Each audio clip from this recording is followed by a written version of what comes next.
नमस्कार दोस्तों, आप सभी का top 10 daily current affairs series में का फिर से स्वागत है। आज 17 दिसंबर है और आज भी हम रोज की तरह ही 10 सबसे महत्वपूर्ण प्रश्नों पर चर्चा करेंगे जिनका संबंध रोज के समसामयिक विषयों से होता है। इस वीडियो की पीडीएफ फाइल के लिए आप हमें टेलीग्राम पर फॉलो कर सकते हैं। वीडियो को अंत तक देखें, पूरा देखें और ज़्यादा से ज़्यादा अपने दोस्तों में शेयर भी करें। और इस वीडियो से संबंधित अन्य नोटिफिकेशन के लिए आप हमारे चैनल को सब्सक्राइब कर सकते हैं। हमारे चैनल को सब्सक्राइब जरूर करें और बेल आइकन को भी प्रेस करें ताकि अगली वीडियो की नोटिफिकेशन आप तक जल्द से जल्द पहुंच सके। तो चलते हैं कल के वीडियो के अंदर पूछे गए प्रश्न पर।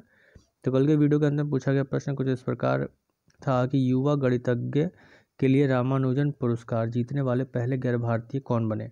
तो ऑप्शंस हैं जोसेफ केलर, मरियम मिर्जा खानी, कैरोलिना आरुजो, मार्सेलो वियना। तो इसका आंसर होगा कैरोलिना आरुजो। कैरोलिना आरुजो ब्राज़ील रियो के निवासी हैं और ये पहली गैर भारतीय हैं जिन्हें रामानुज पुरस्कार से सम्मानित किया गया है। इसके साथ ही चलते हैं आज की वीडियो के पहले प्रश्न पर। तो आज की वीडियो का पहला प्रश्न है कि देश भर में विजय दिवस मनाया जाता है 15 दिसंबर, 16 दिसंबर, 17 दिसंबर, 18 दिसंबर। तो इसका आंसर होगा 16 दिसंबर। तो राष्ट्र यानी कि देश 1971 के भारत पाक युद्ध में भारत की जीत की 50वीं वर्षगांठ मना रहा है और इसे विजय दिवस के रूप में मनाया जा रहा है। इस अवसर पर प्रधानमंत्री उत्सव शुरू करने के लिए स्वर्णिम विजय मशाल को प्रज्वलित करेंगे, जिसमें 4 जीत के लिए 4 मशालों का प्रज्वलन भी शामिल है। इन मशालों को 1971 के युद्ध में परमवीर चक्र और महावीर चक्र पुरस्कार विजेताओं के गांव तक ले जाया जाएगा और भारत सरकार 1971 के युद्ध में भारत की जीत को चिन्हित करने के लिए इस वर्ष स्वर्णिम विजय वर्ष के रूप में भी मना रहा है। विजय दिवस 1971 के बांग्लादेश मुक्ति युद्ध में भारत की विजय के उपलक्ष्य में हर साल 16 दिसंबर को मनाया जाता है। इस दिन जनरल नियाजी ने 1971 में ढाका में भारतीय सेना के जनरल जगजीत सिंह अरोड़ा के समक्ष 93,000 पाकिस्तानी सैनिकों के साथ आत्मसमर्पण किया था। इसके साथ ही बांग्लादेश इस दिन को अपने स्वतंत्रता दिवस के रूप में भी मनाता है। तो चलते हैं आज की वीडियो के अपने अगले प्रश्न पर। भारतीय डाक भुगतान बैंक ने हाल ही में निम्नलिखित में से कौन सा मोबाइल ऐप लॉन्च किया है। पेमेंट पे, डाक पे, स्पीड पे या इनमें से कोई। तो इसका आंसर होगा डाक पे। डाक विभाग और भारतीय डाक भुगतान बैंक ने एक नया भुगतान ऐप लॉन्च किया और यह न केवल डिजिटल भुगतान ऐप है बल्कि यह भारतीय डाक विभाग और डाक भुगतान बैंक यानी कि पोस्ट पेमेंट बैंक की अन्य डिजिटल वित्तीय और बैंकिंग सेवाएं भी प्रदान करेगा। इसके साथ ही लोगों के धन हस्तांतरण करने में मदद करेगा और ये बैंकिंग और डाक उत्पादों की ऑनलाइन सुविधा भी प्रदान करेगा। इसे संचार और आईटी मंत्री श्री रविशंकर प्रसाद ने लॉन्च किया है। डाक विभाग का गठन 1854 में लॉर्ड डलहौजी ने किया था। इसका मुख्यालय नई दिल्ली में है। यह संचार मंत्रालय के अंतर्गत काम करता है। वहीं भारतीय डाक भुगतान बैंक की स्थापना 2018 में हुई थी और यह एक सार्वजनिक क्षेत्र का भुगतान बैंक है जो डाक विभाग द्वारा संचालित होता है। यह डाकियों और डाकघरों के माध्यम से बैंकिंग सुविधाएं भी प्रदान करता है। तो डाक बैंक सुविधा या मोबाइल ऐप की शुरुआत किसके द्वारा की गई? इंडिया पोस्ट पेमेंट बैंक के द्वारा की गई। तो चलते हैं आज की वीडियो के अपने अगले प्रश्न पर कि निम्नलिखित में से कौन सा देश सोवियत संघ से स्वतंत्रता के 29वीं वर्षगांठ मना रहा है। Kyrgyzstan, Kazakhstan, Latvia, Uzbekistan. तो इसका आंसर होगा कजाकिस्तान। कजाकिस्तान अपना पहला स्वतंत्रता की 29वीं वर्षगांठ मना रहा है। 16 दिसंबर 1991 को सोवियत संघ से कजाकिस्तान को स्वतंत्रता मिली और यह सोवियत गणराज्य से स्वतंत्रता प्राप्त करने वाला अंतिम देश था। नूर सुल्तान नजरबायेव स्वतंत्र कजाकिस्तान के पहले राष्ट्रपति बने थे। कजाकिस्तान अभी 2021 में अपना पहला वैधानिक विधायी चुनाव भी आयोजित करेगा। इसके साथ ही कजाकिस्तान मध्य एशिया में स्थित सबसे बड़ा देश है और यह रूस, चीन, उज्बेकिस्तान, किर्गिस्तान, तुर्कमेनिस्तान, अरल सागर और कैस्पियन सागर के साथ सीमा साझा करता है। यदि इसकी स्थिति मानचित्र पर देखें तो ये कजाकिस्तान है जो कि मध्य एशिया में सबसे बड़ा देश है। इसकी सीमा कैस्पियन सागर, अरल सागर उज्बेकिस्तान, तुर्कमेनिस्तान और किर्गिस्तान के साथ साझा होती है और रूस के साथ भी इसकी सीमा लगती है। इसके वर्तमान जो राष्ट्रपति हैं वो कौन है? कासिम जोमार्ट टोकायव इसके वर्तमान राष्ट्रपति हैं। राजधानी नूर सुल्तान है और मुद्रा तांगे इसकी मुद्रा है। चलते हैं वीडियो के अगले प्रश्न पर कि लद्दाख नववर्ष के रूप में कौन सा त्यौहार मना रहा है? लोसार त्यौहार, नवरंग त्यौहार, लेहू त्यौहार, इनमें से कोई? तो इसका आंसर होगा लोसार त्यौहार।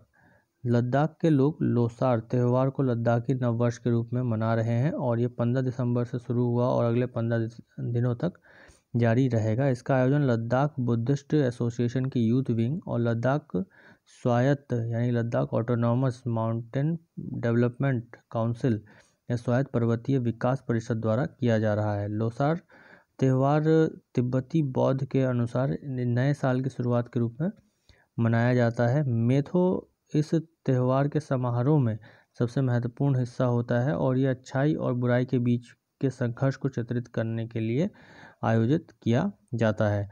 चलते हैं वीडियो के अगले प्रश्न पर कि हाल ही में किसके द्वारा भारत के लिए 2020 शिक्षा नीति शिक्षा की स्थिति रिपोर्ट जारी की गई? ऑप्शन है यूनिसेफ, विश्व स्वास्थ्य संगठन, यूनेस्को या इनमें से कोई? तो इसका आंसर होगा यूनेस्को। यूनेस्को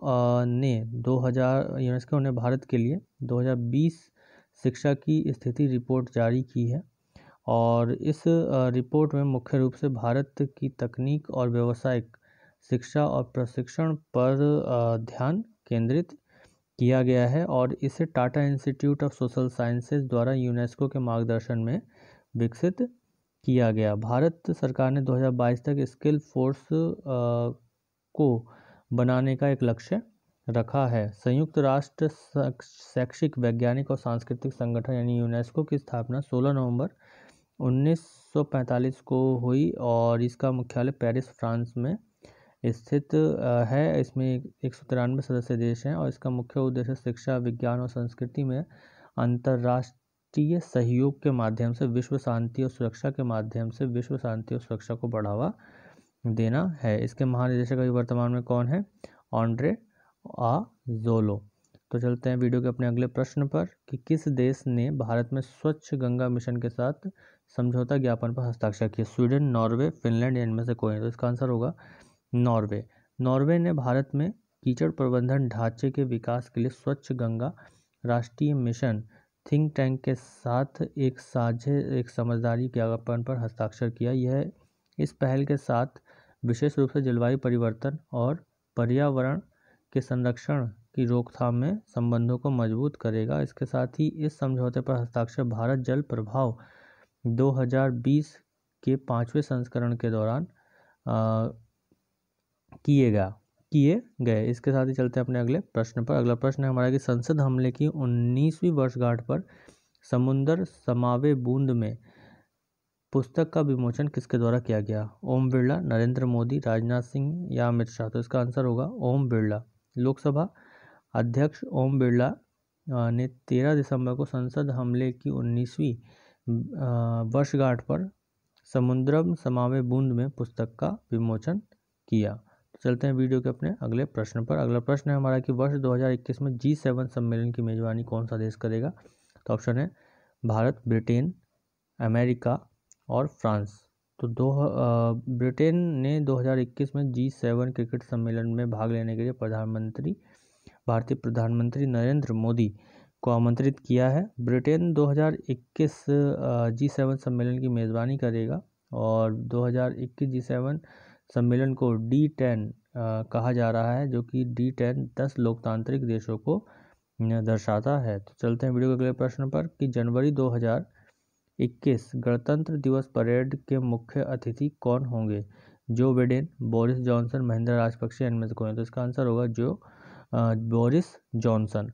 ब्रिटेन के प्रधानमंत्री बोरिस जॉनसन अगले वर्ष 26 जनवरी को गणतंत्र दिवस परेड में मुख्य अतिथि के रूप में प्रस्तुत किए जाएंगे। चलते हैं वीडियो के अपने अगले प्रश्न पर कि कौन सा देश जम्मू कश्मीर में खाद्य प्रसंस्करण केंद्र स्थापित करेगा? संयुक्त अरब अमीरात, सऊदी अरब, फ्रांस या कुवैत? तो इसका आंसर होगा संयुक्त अरब अमीरात। तो संयुक्त अरब अमीरात ने केंद्र शासित जम्मू और कश्मीर से कृषि उत्पादों की विस्तृत श्रृंखला प्राप्त करने के लिए श्रीनगर में एक फूड प्रोसेसिंग सेंटर को स्थापित करने की योजना की घोषणा की थी। ये थे हमारे आज के 10 सबसे महत्वपूर्ण प्रश्न। और चलते हैं वीडियो के अंत में पूछे जाने वाले प्रश्न पर कि भारत मछली उत्पादों के वैश्विक निर्यात में कौन से स्थान पर है। ऑप्शन है पहला, दूसरा, तीसरा, चौथा। तो इस प्रश्न का उत्तर आप सभी लोग कमेंट बॉक्स में ज़रूर दीजिएगा। इस वीडियो की PDF फाइल के लिए आप हमें टेलीग्राम पर फॉलो कर सकते हैं। और जिन लोगों ने अभी तक हमारे चैनल को सब्सक्राइब नहीं किया है वो सब्सक्राइब करें और ज़्यादा से ज़्यादा अपने दोस्तों में भी शेयर करें। धन्यवाद।